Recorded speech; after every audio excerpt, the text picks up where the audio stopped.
When I shall lie in the sleep of death, in darkness under the stars, under the shade of jackfruit trees, perhaps by the Dhaleshwari Chilai.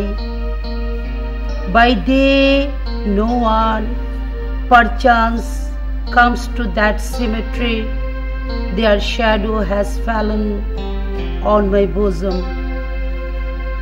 যখন মৃত্যুর ঘুমে শুয়ে রব অন্ধকার নক্ষত্রের নিচে, কাঁঠাল গাছের তলে, হয়তো বা ধলেশ্বরী চিলাইয়ের পাশে, তবুও কাঁঠাল জাম বাংলার তাদের ছায়া যে পড়িছে আমার মুখের পরে নীরবে ছড়িছে। জীবনানন্দ দাশের কবিতার পংক্তিগুলি দিয়ে স্মৃতিচারণে শুরু করছি মহিলা বিষয়ক অনুষ্ঠান ঘরোয়া। আজকের ঘরোয়া একটু ভিন্ন আঙ্গিকে। আপনারা জানেন চট্টগ্রামের বিশিষ্ট কৌতুক সম্রাট, একাধারে টিভি বেতার মঞ্চের এবং সুরকার গীতিকার সাংস্কৃতিক কর্মী সাইফুদ্দিন পারভেজ মৃত্যুবরণ করেন। তার মৃত্যুতে আমরা সবাই শোকাহত, বিশেষ করে ঘরোয়া তার কাছে ঋণী। আজকে আমরা তার সাথে মঞ্চে বেতারে টিভিতে অভিনয় করেছে এমন কিছু ব্যক্তিত্ব এবং যার অনুপ্রেরণায় তিনি বিদেশে আবুধাবি শারজায় সুন্দর একটা অনুষ্ঠান করে আসলেন।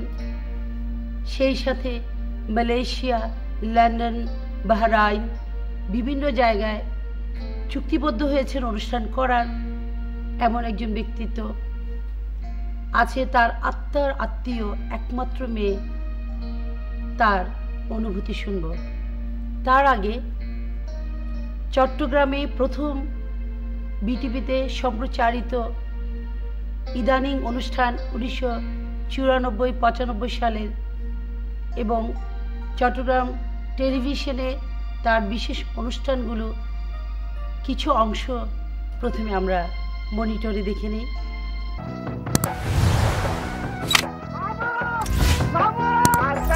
তোমার হাতে এটা কি? এইটা হলো গিয়া remote control. Remote control, remote control. এর কাম হলো খানা দানা, গানা বাজানা। ও উপায় একটা আসবো, চিন্তার কোনো কারণ নাই। ওহনি মার্কেটে যাইয়া তোমার লাগে একটা মশারির বোরকা, আমার লাগে একটা মশারির পাঞ্জাবি আর লুঙ্গি বানাইয়া লোক, চিন্তার কোনো কারণ নাই। মশাই তো করে তো সমস্যা।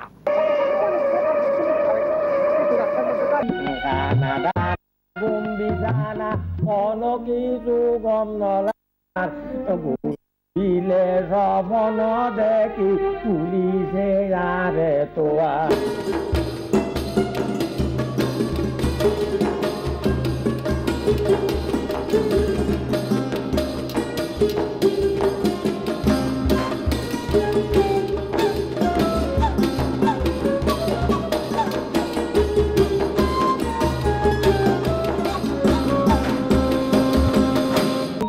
গোসা হচ্ছে না আমার খুব আপনারা গোসা নয়।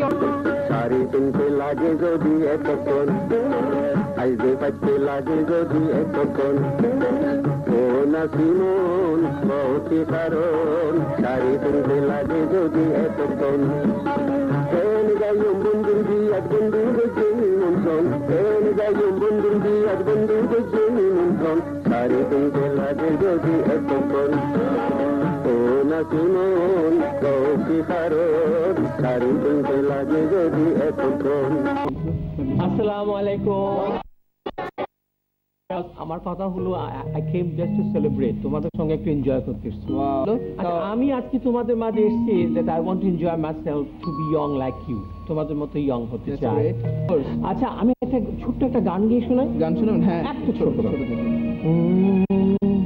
What today, what will be tomorrow? Don't think, sing with me, try with me, humanity.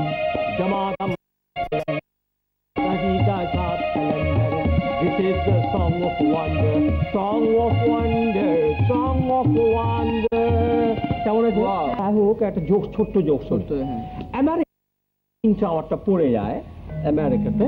Twin tower যখন পড়ে যায় সরকার চিন্তা করলো, বুশ চিন্তা করলো যে আমাদের দেশে তো একটা বড় ক্ষতি হয়ে গেল, এখন কি করা যেতে পারে। তখন সবাই বললো যে একটা কাজ করো, ব্যতিক্রম করে যাতে মানুষের মনে ভীষণ একটা আনন্দ আসে। তো সেখানে হলো কি একটা পশু প্রতিযোগিতা হলো, মানে গরু, ছাগল, ভেড়া, বিলাই, তারপরে তোমার বিড়াল, ওই কি বলে যে গরু, কুত্তাগুলো সব। তো বিড়াল প্রতিযোগিতা হলো। বিড়াল প্রতিযোগিতায় কি করলো, বাংলাদেশ থেকে একটা প্রতিনিধি গিয়ে যখন প্রতিযোগিতায় নিল, সেই প্রতিযোগিতা ওই বিড়াল কি করেছে, বাংলাদেশের বিড়াল পৃথিবীর যত বিড়াল আছে সবগুলোকে মেরে কুপকার বাংলাদেশের বিড়াল চ্যাম্পিয়ন। এখন সবাই তো অবাক, ওমা বাংলাদেশের মানুষ শুনেছি খুব সাহসী, 9 মাস স্বাধীনতার যুদ্ধে অংশ নিয়ে দেশটাকে স্বাধীন করেছে, কিন্তু পশু পাখি এবং গরু, ছাগল, বেড়া, কুত্তা, বিড়াই এগুলো সাহসী, এখানে নিশ্চয় কোনো কাজ আছে। তখন ডেকেছে সাংবাদিকরা, বলে বিড়াল মশাই, কামিয়ে এদিকে এসো, we want to know, আমরা জানতে চাই তুমি এত সাহস কোথায় পেলে? তুমি তো বাংলাদেশি বিড়াল, তুমি আমেরিকান বিড়াল, জাপানিজ বিড়াল, জার্মানি বিড়াল সবগুলোকে মেরে কুপখাত করে দিত, কি করে করলে? তখন বললো যে হুজুর এদিকে আসেন, আমার এমনি সাইজে বিলাই দেখতেছেন, আমি বিলাই না। তুমি কি? বলে আমি সুন্দরবনের রয়্যাল বেঙ্গল টাইগার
দেখি না কতটুকু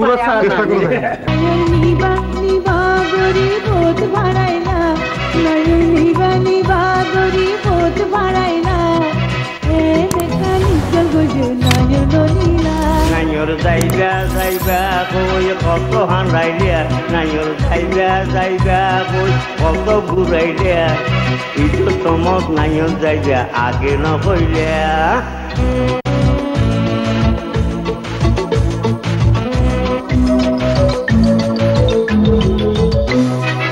আর ভাইরি পাঠাই দিলাম দায়ানি বানাই, দিতে আয় খবর কই তুই মদত নাই।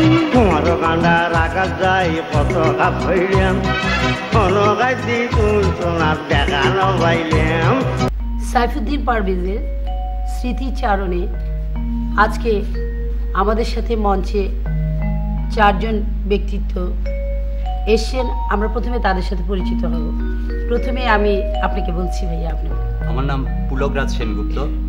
আমি বেতারেও কাজ করি, টেলিভিশনেও কাজ করি এবং টেলিফিল্মে পরিচালক হিসাবে কাজ করছি।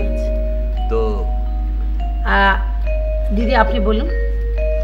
আমার নাম ছবি সরকার, রেডিওতে আছি, মঞ্চে আসছি, মানে অনেক দিন যাবৎ তার সাথে কাজ করেছে। আচ্ছা, আপনার পরিচয়টা প্রথমে দিন। আমার নাম কবিয়াল মাধুরী ভট্টাচার্য, বেতার টেলিভিশনের সাথে অনেক দিন থেকে লিপ্ত। আমি একজন নাট্যশিল্পী, পারভেজ ভাইয়ের সাথে টেলিফিল্মে মঞ্চে দীর্ঘদিন থেকে পারভেজ ভাইয়ের এগেস্টে কাজ করেছি। আচ্ছা, তারপরে আপনার পরিচয়টা একটু। আমার নাম জিনা তারা বেগম, আমি বাংলাদেশ বেতারের নিয়মিত একজন কৃষি খামার অনুষ্ঠানের পার্টিসিপেন্ট। পারভেজ ভাইয়ের সাথে আমি অভিনয়ও করেছি সিডিতে, অডিওতে এবং স্টেজে। আচ্ছা, এবার আমরা ওনাদের অনুভূতিটা, আমরা আসলে পারভেজ ভাইয়ের অনুভূতি আজকে স্মৃতিচারণে, জি আপনার অনুভূতিটা যদি একটু বলেন। আমরা প্রথমে জিনাত আপনার কাছে যাচ্ছি। পারভেজ ভাইয়ের কথা বলতে গেলে আমার অনেক কথাই মনে হয়, তবে সব কথা তো আর এই মুহূর্তে বলা যাচ্ছে না। তবে বিশেষ কথাগুলো আমি আপনাদেরকে বলছি। পারভেজ ভাই যখন আমার সাথে কৃষি খামার অনুষ্ঠানে প্রতিদিন প্রোগ্রাম করতে, পার্টিসিপেট করতে আমার সাথে দেখা হতো, কথা হতো, গেলেই প্রথম জিজ্ঞেস করতো, অবু 1 কিলো পান খাবো না? তো কখনো দিতাম, কখনো না থাকলে বলতাম যে ভাই আজকে তো পান আনি নেই। তা বলছে পান না থাকলে কি হবে, একান সুয়ারি হইলে তো আইস। এই যে কথাগুলো কত আপনের মতো বলে দিতেন। আর যাওয়ার সাথে সাথে, অবু কি দিবাত খাইও, অবু আজি কি রান্ধু, ইলিশ মাছ রাঁধিলে কিন্তু আরো 10 দন পড়িব, আরে ফেলা খাইতে না। এই যে কথাগুলি, তার মানে হচ্ছে উনি আন্তরিকতা অর্থাৎ আপনার পারিবারিক বন্ধনে খুব জড়িত থাকে। হ্যাঁ, যখন ইচ্ছে আমার বাসায় উঠতো, যখন যা চাইতো তখনই তাকে চলে আসতো। যে আমার বোন থাকলে একটাই আছে, এটা আমার আপন বোন, এটা আমার আমাকে জিন্নাত বলতো না, জান্নাত, বেহেশত বলতো। হ্যাঁ। আচ্ছা মাধুরী দি, আপনি একটু আপনার অনুভূতিটার কথা বলুন। পারভেজ ভাই সম্বন্ধে বললে গেলে তো এটা এক কথা শেষ করা যাবে না। বিশেষ করে বেতারে বলেন, টেলিভিশনও বেশ কয়েকটা ম্যাগাজিন অনুষ্ঠানে আমি সবসময় পারভেজ ভাইয়ের এগেস্টে, পারভেজ ভাইয়ের গৃহিণী হিসাবে কাজ করেছি, মঞ্চ করেছি, টেলিফিল্মও করেছি। পারভেজ ভাইয়ের যখন একা থাকতো, পুলক দাস থাকতো, আমাকে বাসায় ডেকে নিয়ে যেতাম আমি, ওনার হাতে রান্না করে, বলে কি আমার হাতে রান্না খান। আমি বলি না পারভেজ ভাই, আমি এইমাত্র খেয়ে এসছি। বলে কি খান তাড়াতাড়ি। ওনার একটা ছেলে ছিল বাবু, নাতি বলে আমাকে নানি ডাকতো, পারভেজ ভাইকে নানা ডাকতো। এমন আপনজন ছিলেন। আবার যখন ভালো না লাগতো আমার বাসায় চলে যেতেন, যেমন জিনার আপা বলেছেন ইলিশ মাছ স্মরণীয় স্মৃতির কথা যদি বলেন, এমন একটা স্মৃতি। আমি এমন একটা স্মৃতির কথা বলতে গেলে এটা আমার কিন্তু খুব দুঃখ লাগবে। এই মাস 1.5 আগে থিয়েটার ইনস্টিটিউট, যেটা রাইফেল ক্লাব, ওখানে একটা চ্যানেল আইয়ের একটা ফ্যাশন শো হয়েছিল। ওখানে আমি আর পারভেজ ভাই অনুষ্ঠান করেছি। কয়েকটা আমরা কমেডি চুটকি, যেটা মানে গল্প সেট করেছি। ওখানে একটা গান, একখান কথা ফুসার গইতাম মিশানো হইল। তো ওখানে আমরা স্টেজ ওঠার আগে কি ব্যাপার, তোর ভেষভূষা কে লাগে, আজ বোধা খাম বানা দিও, হাজি কে বাজা হতা না হইও, আহ যা বাক্স বাকি তুটি আলো এসো যায়। তো ওখানে মঞ্চে থেকে এসছি, কারেন্টটা হঠাৎ করে চলে গেছে। টেপটার কি গন্ডগোল হয়েছে, পুরো গানটা শেষ করতে পারি নাই। পারভেজ ভাই আমার উপর খুব রাগান্বিত হলো, বলে আপনি বানিয়ে চুটকিট গুলো স্টার্ট করতেন, আপনি ভেঙে দিলেন কেন? এই যে তাৎক্ষণিক আমার উপরে একটা মনে হলো যে আমি তার গৃহিণী, ওইভাবেই ঝগড়াটা। আমি হেসে উঠলাম, সবাই ওখানে বলে কি অরুণ ভদ্র ছিল বেতারের, উনি আবৃত্তি পাঠ করেন। উনি বলল যে মা এখানে তো দেখি যে মঞ্চে করেন, এখানে তো দেখি যে আসলে সাধারণ জায়গাও আপনারা করে ফেলতেন। আর ধন্যবাদ মাধুরী দি। এবার আমরা ছবিদির কাছে শুনবো, যার অনেক টেলিফিল্মে ওনাকে দেখছি আমরা সাবিত্রী পারভেজের সাথে। কি বলবো পারভেজ ভাই মানে সম্বন্ধে বলতে গেলে তো এগুলো বলে শেষ করা যাবে না। আমি প্রথম অডিও ক্যাসেট মানে আমার বের হয় পারভেজ ভাইয়ের সাথে, একদম প্রথম চট্টগ্রাম। কত স্বর্ণ হতে পারে? এটা বোধহয় 80-82 এরকম হবে। তারপরে তো আরো অনেক, একদম প্রথম চট্টগ্রামে আর কোনো মানে আঞ্চলিক অডিও ক্যাসেট বের হয়নি। তখন প্রথমে আমি আর পারভেজ ভাই, সেলিনা, সুব্রত, মানে আমরা অনেকেই ছিলাম এই অডিও ক্যাসেট। মনে আছে গানটার কথা একটু করে? গানটার কথা মনে নেই, একটা ডায়লগের কথা মনে আছে, যেটা নামটা ছিল ক্যাসেটের পারভেজের ভিংছামি। তো একটা ডায়লগ ছিল আমার, যে বেড়া এক পাবা মল্লা মাছ আনি এরা আবদিন টানে, এই বেড়া আবার লাম্পা লাম্পা কথা হয় না, এই ধরনের একটা ডায়লগ। আরো অনেক তো আছে, এটা মানে হাসির বলার মতো মানে মনে পড়ছে না, এত দেরি হয়ে গেছে। তারপরে তো ওনার সাথে এই যে অনেক ক্যাসেট, অনেক টেলিফিল্ম, মানে কি বলবো, মানে আমি মানে অ্যাকচুয়ালি শোকাহত সবাই, ভাষা প্রকাশ করতে পারছি না যে আমার এরকম লাগছে। আচ্ছা পুলক দা, আপনি একটু বলুন, আপনার সাথে পরিচালনায় কাজ করতেন, উনি লিখতেন, আমরা যদ্দূর জানি সর্বশেষে বোধহয় একটা টেলিফিল্ম শুরু করার পর বোধহয় উনি মনে হচ্ছে মারা গেলেন মাঝামাঝি জায়গায়। না, ওটা এখনো শুরু হয়নি। আচ্ছা যাই হোক, আমরা ওখান থেকে কিছু বলবো। আমি তো পারভেজ ভাইয়ের সাথে কাজ করছি অনেকদিন পর্যন্ত।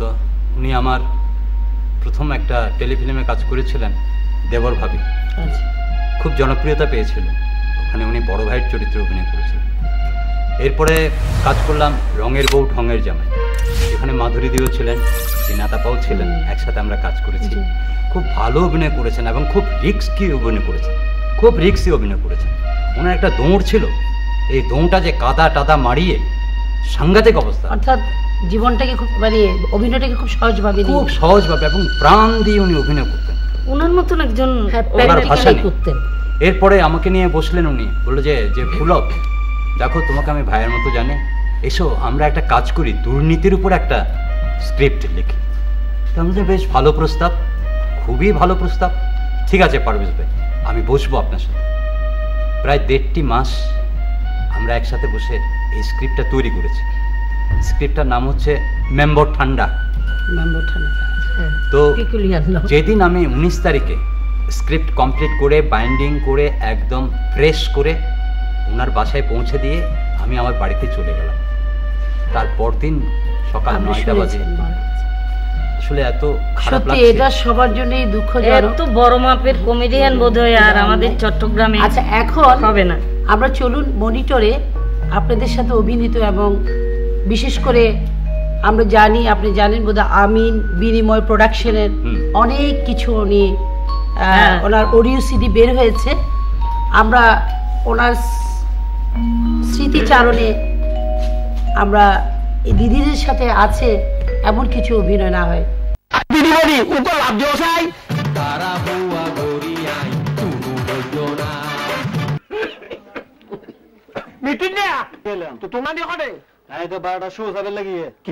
दुनिया का मजा ले लो, दुनिया तुम्हारी है। दुनिया का मजा ले लो। बेटी आखिर কথা কিছু চিন্তা করছনি? ও বেটি শুনছুনি, ও বেটি না শুনি, একদিন বুঝিবি বেটি, একদিন বুঝিবি। গাছ বাঁশ বেশি আই দেশত কারবার ঘুরি, ওরে গাছ বাঁশ বেশি আই দেশত কারবার ঘুরি, মন গিয়ে দেওয়ানা বলি তোমার সুন্দর তো করি। আমি কিরম কথা খোদালা সাবর বারে নাসির বলতেছি ওমান থেকে বাদি গিয়া ঘর মোবাইল সেটটা লই তুই বুলবুলি মুরে কা দিয়া গুজা।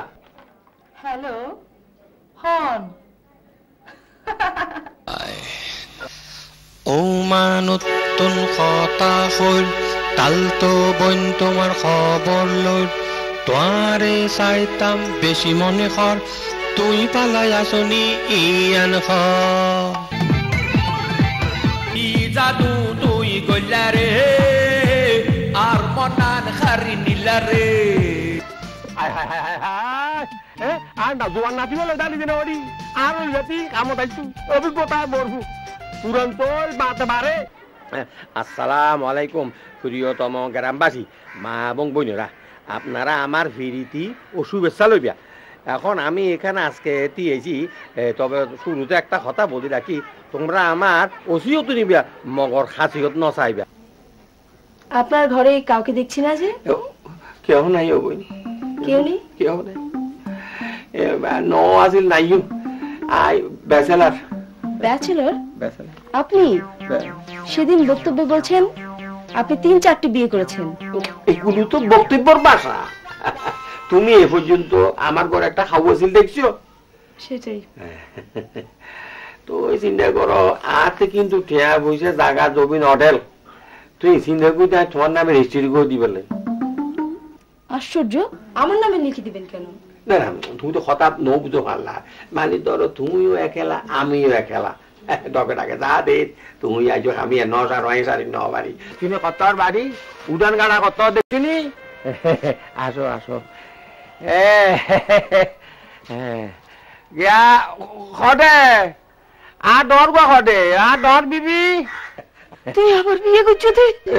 মানি কেন করছেন দুনিয়ার গুলো কেউ নাই, লালি কড়াই গো ও লালি কেমনে সারি গেলা রে আমার লালি লালি গো নানি 7 দিনে ফাতিয়াল্লা কি চিন্তা করছো আর মাথা ঠিক নাই তোরা এনকে কইলি দি ইন তোরা চিন্তা করবি দি না না আর আনুমানিক এখানে হিসাব করছি দি প্রতি ঘরত মিদি 10 দিয়ে নে মোট 1200 মানুষ হই 1200 ওই তো তোর নানি অলালি তুই টাকা কি কইলা হিসাব করে চলতাম খরচ কম করতাম আচ্ছা আচ্ছা আর সরানোর বিবি হইতেন মাঝি কি কি লাইবি হত না আর আইসে পুছিতে গোস্ত লাগিব সমন মাছ লাগিব সমন দূর মাছ পড়তে না গোস্ত কিতি আজকে গ্যাঙ্গর ওই ফিশারি গাছ যা ডর চাই ওই হগ বদল আইলিশ মাছ লইয়া গুদি মল আইলিশ মাছ আনি এর বস্তিরি দে কবি তুই না কেন মশলা দি ফয়দা করে রাঁধি পারলাই এই রাতে রাঁধো মাইসুরা বাদ দিবি এতে মাইসুর ভাতত মাঝে এটা করে ডিম দিবি বুঝলি এই ডিম ফেরত যায় একটা মাছ এটা ভাই মাছে আধে মাইসি মিলি কন্যা আর দারুণ্যা দুনুয়া দোয়া করে আর লালি বিয়ত ব্যাগিনা আর লালি রোদ পরিব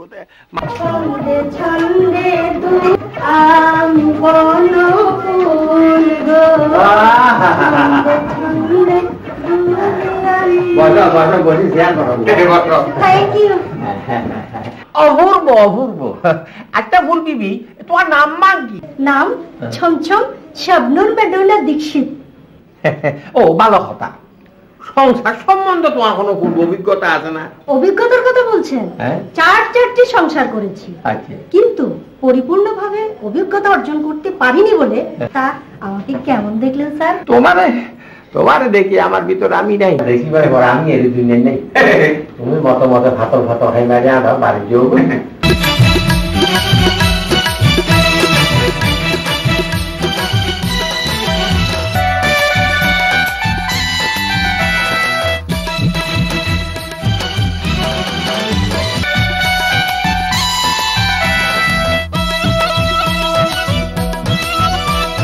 আমরা এখন স্মৃতিচারণে আর 2 জন ব্যক্তিত্বের সাথে কথা বলছি। প্রথম হচ্ছে আত্মার আত্মীয় যে একমাত্র মেয়ে পারভেজ ভাই, তোমার নামটা বলো।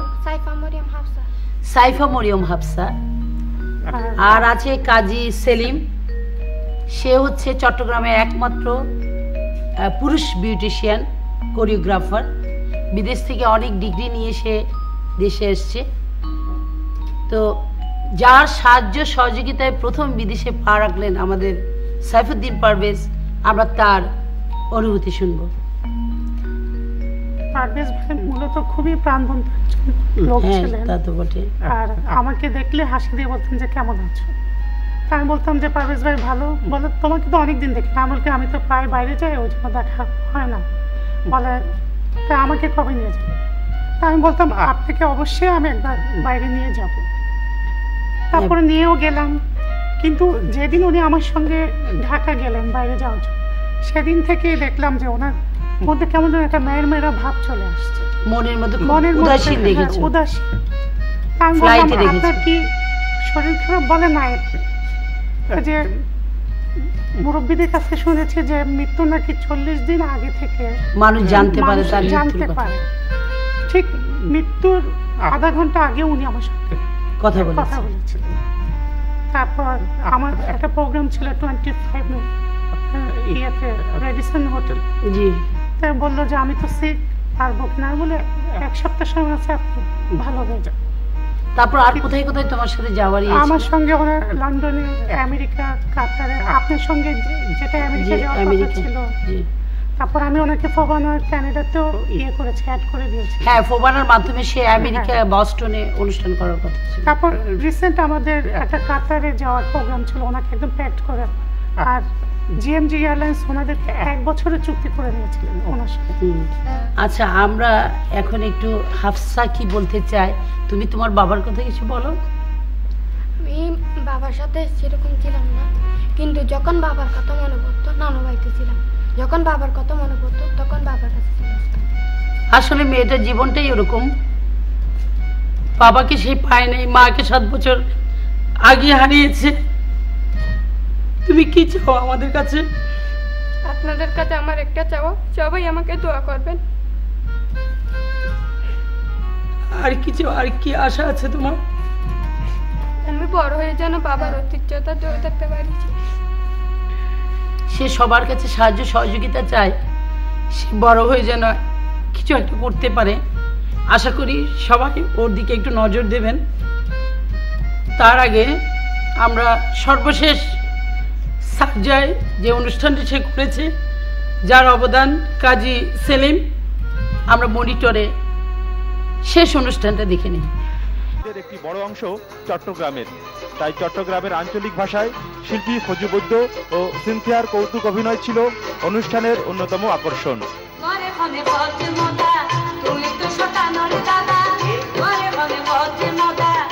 আবুধাবি, দুবাই সহ সংযুক্ত আরব আমিরাতের বিভিন্ন স্টেটের প্রবাসী বাঙালিদের মিলন মেলায় পরিণত হয় এই অনুষ্ঠান।